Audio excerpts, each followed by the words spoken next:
100 days of cyber security awareness ప్రోగ్రామ్లో day 22. ఈ రోజు కాన్సెప్ట్ వచ్చేసరికి మీ వాల్యుబుల్ డాక్యుమెంట్స్ ఏవైతే ఉంటాయో వాటిని ఆన్లైన్లో ఎవరికి షేర్ చేయొద్దు అన్లెస్ అండ్ అంటే అది ఇంపార్టెంట్ అయితే తప్ప.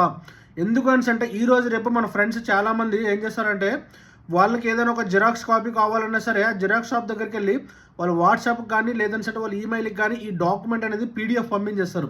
ఇది చాలా డేంజరస్. ఎందుకంటే ఒకసారి మీరు వాళ్ళకి పంపించిన తర్వాత వాళ్ళకి కాపీ ప్రింట్ తీస్తారు. కాకపోతే ప్రింట్ తీసిన తర్వాత కూడా ఆ డాక్యుమెంట్ అనేది వాళ్ళ ఈమెయిల్లో ఉండిపోతుంది. దాన్ని వాళ్ళు ఫ్యూచర్లో దేనికైనా వాడచ్చు. ఈ రోజు రేపు చాలా వరకు ఆధార్ డేటా అనేది లీక్ అయితే ఈ విధంగానే. అలాగే మీ పాన్ కార్డ్ కావచ్చు, పాస్పోర్ట్ కావచ్చు, ఏదైనా కావచ్చు, మీకు జిరాక్స్ కాపీస్ లాంటివి ఏమైనా కావాలి అని అంటే ఇమీడియట్గా మీరు హార్డ్ కాపీ తీసుకువెళ్ళి దాన్ని జిరాక్స్ తీసుకుని మీ హార్డ్ కాపీ మీరు కలెక్ట్ చేసుకోండి. లేదు అని అంటే మీ ప్రెజెన్స్లోనే దాన్ని డిలీట్ చేయమని చెప్పండి. అంతేగాని మీ డాక్యుమెంట్ ఏది కూడా ఆన్లైన్లో షేర్ చేయొద్దు. షేర్ చేశారు అని అంటే మీ డేటా అనేది 100% బయటికి లీక్ అయిపోతుంది. ఓకేనా? ఇది